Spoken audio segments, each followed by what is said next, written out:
Hello, everyone's. I am here for Love and Hip Hop Atlanta Season 8, Episode 5. If you're new to my channel, welcome. If you're returning, you a family member, you one of my peoples, welcome back. Let's talk about Tokyo Toni. That is not her name. Tokyo Vanity. I apologize, y'all. It's late. I'm kind of, that pollen is still getting you, girl. So I apologize. So she goes to a nutritionist because she's trying to get healthier, but she's not trying to go just like I'm exercising 3 hours a day, 5 days a week. I will talk to you about, trying to get myself better. But she has this whole thing of if I'm not, if I don't have diabetes and I don't have high cholesterol, I must be healthy. Like, no, you in your mid-20s, it just hasn't got you yet. We trying to have a prevention. We not trying to do treatment. Okay? And he's telling her there's some things you're going to have to change. You're going to have to, give up the cheese. Now, I love me some cheese, but cheese don't love me. I love the snack. And I know that's not the healthiest thing but I'm doing, but I love to be eating me some tortilla chips with some salsa con queso or just some regular salsa. That's my go-to thing. The little Hershey's with almonds, love those. The chocolate covered cashews with sea salt, one of my favorites. It's not the healthiest thing. I know that. I just need to do better. Her whole thing is she not trying to, Sierra was trying to push too much on her. She not trying to do that. She like her cheese. She likes her candy. She likes her Capri Sun. So, what's the problem is, 100% fruit juice. But, fruit juice, a lot of the fruits have a lot of sugar in it, and it's not good for you. So, those are the things you don't really need, right now. But she not trying to be in the gym like that. That was too much on her. And I know what she's talking about. I used to see my brother and my little sister work out to that workout tape Insanity. And looking at it, it looked like it was easy. Like, oh, you're just doing that? I couldn't do that. Until I had to do it for myself. I would be dreading for 5 o'clock to come because that would be the time for us to work out. And I would be dreading. I'd be trying to get in to do anything but that. Because the first workout, I was cool. Wasn't sore afterwards. Didn't hit me till the next morning. Worked out some more. Whole body hurting. How your whole body hurt? I didn't understand that. We was sitting there watching the movie and I was about to get up. He's like, if you don't necessarily have to get up, you absolutely have to get up right now, don't get up because you're going to regret it. I couldn't really do the Insanity. So I know all about pacing and all that other stuff. But still, just because you don't have these, issues right now, don't mean you can't get them. You may feel like you're healthy, but you can't, love the body you in, be comfortable with that. But she do need to lose a little weight. I need to lose a little weight. I know that for myself. I just need to do better. I know better. I just don't do better. So when she talks to Sierra and them later on after they done did the workout, she's like, I'm not gonna do that workout with y'all. I'll meet y'all up afterwards for that after workout snack. But that old workout, man, I ain't finna do. First of all, you came over to my house, threw some completely good food down the garbage disposal, called me fat, put your finger in my face and push me. No, man, we not finna do that. That's why I was like, look, if you up. Simple as that. You not finna come in my house. That's why I kicked you out. Why I've been kicked out of better places than that. She's like, girl, my house is fabulous. What you talking about? I was like, you better tell her. I did like her house. It's like a little studio place. It was one wall was pink and I love me some pink. Just don't be over and do it with the pink. That's my whole situation. But they trying to look out for you. But her whole thing is, you can't come to me about working out and going to the gym when you laid on the table to get your body. Now, if you hadn't did that, maybe I could listen to you. But y'all both laid on the table to get the body y'all got right now. But y'all trying to have me running at the gym. It's easy for y'all because y'all done got yourselves into the better shape by laying on the table. But y'all want me to have to do the whole process by myself. I ain't finna do that. Throwing away perfect good food. Now, I love me some food. Don't mess with my food. That's my whole thing. My nephew, since he was able to eat real food, solid food, my food is his food. Can have the same thing on his plate, but my food better. If I'm not physically putting the food in my mouth at that one particular time, it's up for grabs for him. And it gets on my nerves every time. But he look at me with them little baby eyes, even though he ain't a baby no more. And I just break down. But just don't mess with my food. I was like, we could have put that. I could have sectioned off a little spot of it, and I didn't have to eat the whole thing. But you don't be throwing my food down in the garbage disposal. That's what you're not gonna do. So Spice goes to Jock about her new song Black Hypocrisy, because black people, they love to say, black and proud, love to skin you in, black is beautiful. But in the next breath, every time I smile, she's too dark skinned, and giving people a compliment like we can't be dark. And it's like one thing is like, oh, they too dark. If you light skin, oh, you not black enough. I'm like, make up your mind. So she got in her head, she gonna bleach her skin. She gonna prove some things to some people. Like in Jamaica, like when people bleach their skin, they are praised about bleaching their skin. And I don't know why, because like some of the bleaching, it don't look like you light skinned. It just look like you pale. It is, to me, it is not a good look at all. And she's just trying to show like people, this is what you're causing women to do. You're telling them they're too dark, so now they're out here lightening their skin, straightening their hair to turn them to what you think is beautiful. And me personally, I think black is beautiful. It took me a few years when I was a child to realize like my dark skin is beautiful. I love the skin I'm in. And I guess that's what she's trying to prove to people.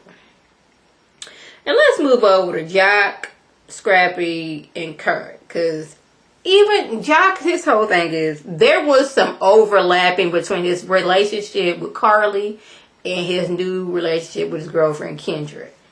He's doing some overlapping. But he still has in his mind, I'm going to take my girlfriend to Carly Red's engagement party. Now, y'all know Carly, she is liable to at any moment just pop off and say some stuff that can hurt Jock's relationship, even though it's going to make her look bad and hurt her relationship too. She has no filter. She would just jump off and say anything. And they trying to let him know, you need to tell your girl beforehand, because you know how Carly is. She'll jump stupid at any time. This is Carly.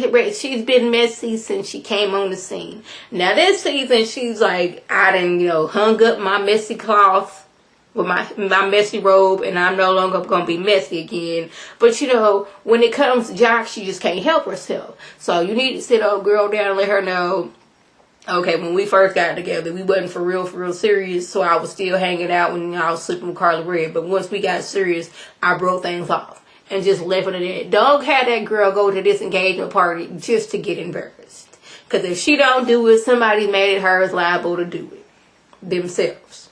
Just saying. Let this girl know, like, I don't know how it is that you a lawyer and you out here trying to be a judge, but you sitting on here on a Monday night on a Love and Hip Hop episode with Jock.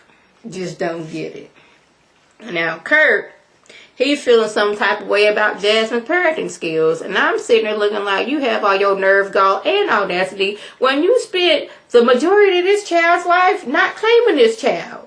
It took you forever and a minute to even get the paternity test. And then once it was found out it was your baby, we going by storylines, because I'm side-eyeing this little storyline that's going on. We just going on what they showing us. Now, whether it's real or not, I'm not.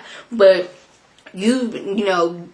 first, I ain't the daddy, refused to take a paternity test. Once you found out the daddy, you wasn't really trying to be around because you was trying to save your marriage and get out the doghouse after you just, okay, I'm tired of living in this apartment, so I'm going to just move back in the house with Rashida, even though we wasn't in the same room. I was trying to avoid her. She was trying to avoid me. You've done all this. And now that you are in contact with your child, after your child had to tell your daddy you need to be in this baby's life, now you want to be like, oh, I got to go over there and talk to her because I'm not liking the way she been, being a parent. I was like, you've been a parent all of 2.45 seconds.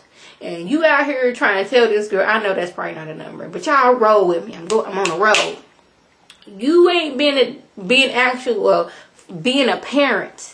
You're not just talking about money, you're talking about being there for the child, watching the child grow up, seeing the child, being there emotionally and physically, all that stuff. For a good 2.4 seconds. And now you're talking about this girl's paternity. Like I said, nerve, gall, and audacity. So, where are we at? So, Kurt goes over to Jasmine's mama house, and I don't know if it's a mama and grandma house, because he want to speak on, like, Jasmine and her mothering skills, but she pops up with, like, a 42-inch ponytail. It looked cute. I didn't really care too much of all what was going on with the edges. Like, I don't know when edges had to be so dramatic. Why can't we just have like a little swoop? Like, why we gotta have a curly cuckoo right here, one going into a figure eight right here, some on the side? Can't we just, like, forgive my edges is looking right now because I got some new growth with these braids, but like, swoop, swoop, swoop, other side, swoop, swoop, swoop. I'm not on TV at night. Y'all just watch me on YouTube, but the few people y'all do. So forgive my hair while I'm over talking about her edges. Ponytail lovely. Didn't care too much for the edges. But he was like, he not appreciating that he getting a call like, hey, I need you to pick up Canon because I'm about to go to LA for a party right quick. I'll see you in a few days.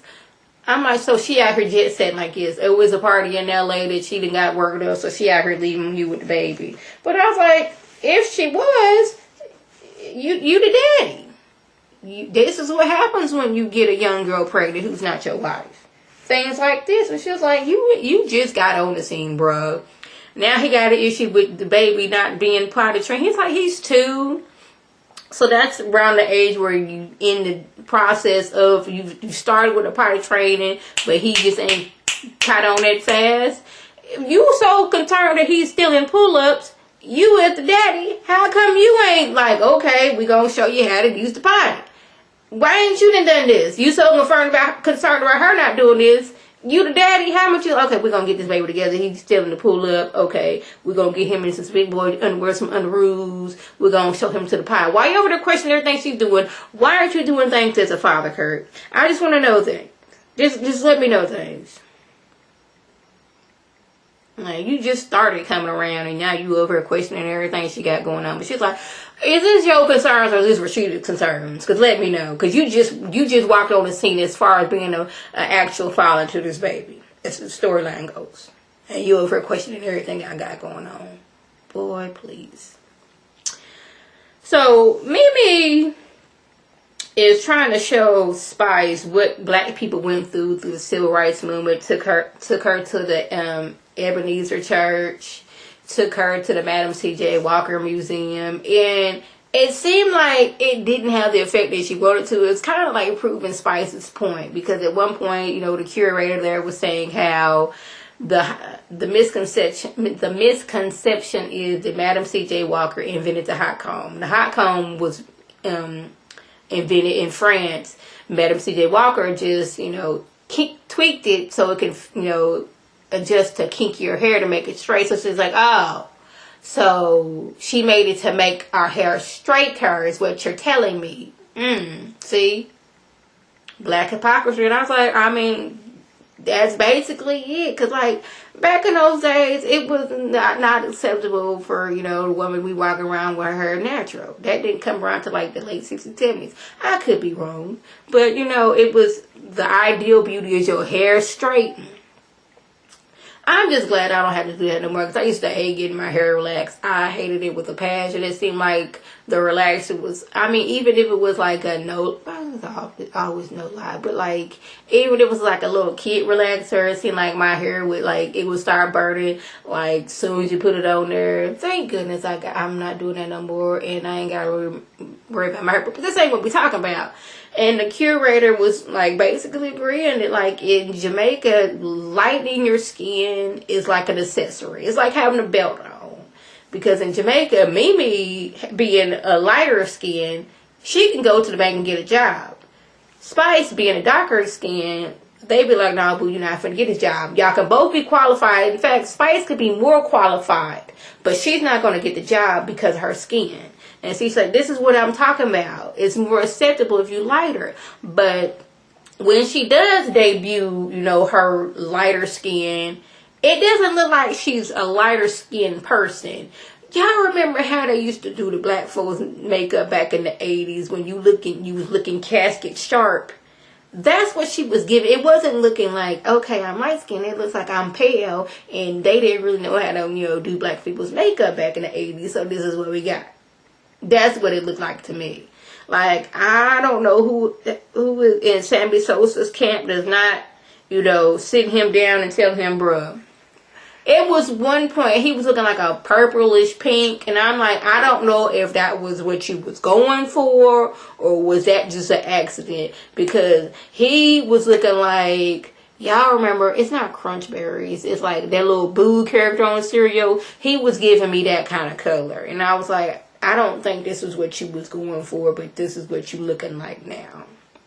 It's like a lot of people, when they're lighting their skin, it doesn't look like they're lighter skin. They look in casket sharp from like the 80s. So that was the gist. If I left anything out, by all means, leave a comment below. If you're new to my channel, feel free to subscribe. It is free all day, every day, free 99. If you return and you a family member, you one of my peoples, welcome back. Tell your people to tell their people to come over and be one of my peoples. This is Lady T signing off. Have a good one.